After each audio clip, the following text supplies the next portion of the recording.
Good morning, Hank. It's Tuesday. Around the turn of the 19th century, the Scottish tinkerer and chemist James Watt began working on a new project. Watt had already achieved fame and success for making steam engines more efficient, helping to fuel the Industrial Revolution that would radically reshape human history. The steam engine would lead to everything from air conditioning to air travel to AirPods, while also unleashing over 1 trillion tons of carbon dioxide into the atmosphere, reshaping the planet's climate. Watt's innovation carried within it so much power that we named a measurement of power after him. Watt also made other important contributions to the human collection of tools and knowledge, inventing a machine that could copy sculptures and developing new strategies for manufacturing chlorine to bleach textiles. But Watt hoped this new project would be his most important yet. He became obsessed with finding some kind of chemical solution to treat the lung disease known to physicians as phthisis. Watt's daughter Jessie had died of phthisis at the age of 15 in 1794, and now his son Gregory was ill with the disease, suffering from the classic symptoms of a persistent cough, night sweats, fever, and the physical wasting of the body that gave the disease its colloquial name, consumption. Gregory was in his early 20s, a skilled orator known for being phenomenally attractive. One friend described him as literally the most beautiful youth I ever saw. In a furious attempt to save Gregory, Watt helped invent a device that delivered nitrous oxide to the lungs, believing that shifting the amount of oxygen available to the body might help it heal. But the treatment proved unsuccessful. After many years of suffering, Gregory died of consumption in 1804 at the age of 27. By 1900, phthisis had come to be known by a new name, tuberculosis. My great-uncle Stokes Goodrich was born that year in rural Tennessee. He was raised in a wood-frame house built by my great-grandfather Charles, a country doctor who rode his horse night and day around Franklin County, delivering babies and dispensing medicine. Stokes was a sickly child. In those days, and in these ones too, I suppose, it was common to connect illness to some kind of deficiency, or failure, or past mistake. A physician might conclude, as one German doctor did in the early 18th century, that a woman's life-threatening illness was brought on by a dog which barked loudly at her. For baby Stokes, being given coffee and sweets by a family friend was thought to be the inciting incident. Thereafter, Stokes developed the worst case of typhoid fever I ever saw recover, my great-grandfather later reported in a short memoir he wrote for our family. In 1918, when Stokes was 18 years old, he again nearly died during the great influenza pandemic when he became ill while working at a munitions factory. He survived, and in 1920 went to work for Alabama Power and Light, laboring as a lineman. As the 1920s progressed, Stokes experienced frequent bouts of what he hoped might be bronchitis, but the stubborn cough would not go away, and eventually, after coughing up blood, he sought medical attention. Here's how my great-grandfather reported what happened next. Stokes went to see a fine doctor in Gadsden, Alabama, who x-rayed him and discovered tuberculosis in the apex of his right lung. The x-ray technician who made the film told me, "Dr. Goodrich, your son has miliary tuberculosis, and I have never seen a case that lived over 2 months." Stokes was placed in a sanatorium in Asheville, North Carolina, one of many American cities founded as a kind of tuberculosis colony.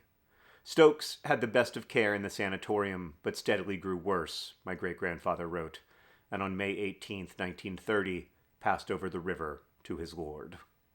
My great-uncle was 29 years old. I often wonder what it must have been like for my great-grandfather, having trained as a doctor, to be unable to save his own son from disease. We are powerful enough to light the world at night, to artificially refrigerate food, to leave Earth's atmosphere and orbit it from outer space, but we cannot save those we love from suffering.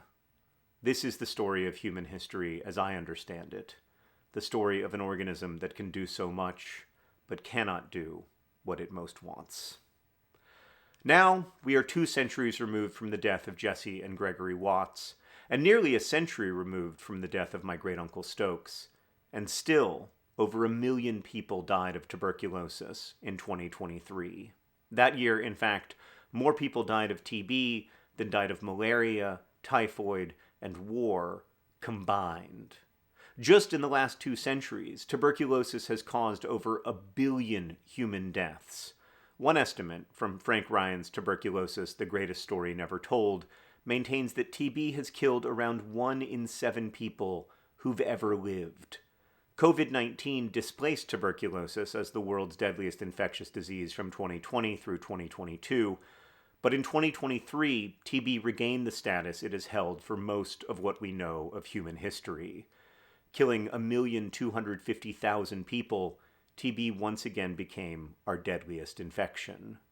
What's different now from 1804 or 1904 is that tuberculosis is curable and has been since the mid-1950s. We know how to live in a world without tuberculosis, but we choose not to live in that world. In 2000, the Ugandan physician Dr. Peter Mugeni gave a speech about the rich world's refusal to expand access to drugs treating HIV/AIDS. Millions of people were dying each year of AIDS, even though safe and effective antiretroviral therapy could have saved most of their lives. Where are the drugs? The drugs are where the disease is not, Dr. Mugeni said. And where is the disease? The disease is where the drugs are not. And so it is with TB. This year, thousands of doctors will attend to millions of TB patients, and just as my great-grandfather could not save his son, these physicians will be unable to save their patients, because the cure is where the disease is not, and the disease is where the cure is not. This is a book about that cure, why we didn't find it until the 1950s, and why, in the decades since discovering the cure, we've allowed over 150 million humans to die of tuberculosis. I started writing about TB because I wanted to understand how an illness could quietly shape so much of human history. But along the way, I learned that TB is both a form and expression of injustice. And I learned that how we imagine illness shapes our societies and our priorities. James Watt understood consumption as a mechanical failure by the lungs to ingest the proper ratio of gases. My great-grandfather understood his son's sickliness to have been driven by ingesting coffee and sweets in childhood. Others would understand TB as an inherited disease that affected certain types of personalities. Still others would argue that the illness was caused by demon possession, or poisoned air, or God's judgment, or whiskey. And each of these ways of understanding tuberculosis shaped not just how people lived and died of TB, but also who lived and died of it. Today, we understand tuberculosis as an infection caused by bacteria. TB is airborne. It spreads from person to person through small particles contained in coughs, sneezes, or exhalations. And anyone can get tuberculosis. In fact, between 1/4 and 1/3 of all living humans have been infected with it. In most people, the infection will lie dormant for a lifetime, but up to 10% of the infected will eventually become sick, a phenomenon we call active TB. People are especially likely to develop active TB if they have a weakened immune system due to other health problems like diabetes, HIV infection, or malnutrition. In fact, of the 10 million people who became sick with TB in 2023, over 5 million also experienced malnutrition. And because the disease spreads especially well in crowded living and working conditions like slums and poorly ventilated factories, tuberculosis has come to be seen as a disease of poverty, an illness that walks the trails of injustice and inequity that we blazed for it. The world we share is a product of all the worlds we used to share. And for me at least, the history and present of tuberculosis reveal the folly and brilliance and cruelty and compassion of humans. My wife Sarah often jokes that in my mind, everything is about tuberculosis, and tuberculosis is about everything. She's right. That's the first chapter of my new book, Everything is Tuberculosis. which comes out on March 18th, and signed copies are available for pre-order now. Hank, this is a Vlogbrothers tradition going all the way back to when I read the first chapter of my book Paper Towns in 2008. Ever since then, both you and I have read the first chapters of our new books in the weeks before they came out. Everything is Tuberculosis, believe it or not, comes out in 3 weeks. I'm not gonna lie, I'm pretty nervous, but the early reviews have been really good. It got starred reviews from Booklist and SLJ and Kirkus. And gosh, I really hope you like it. It's called Everything is Tuberculosis. It comes out March 18th, and signed copies are available for pre-order now wherever books are sold. Hank, I will see you on Friday.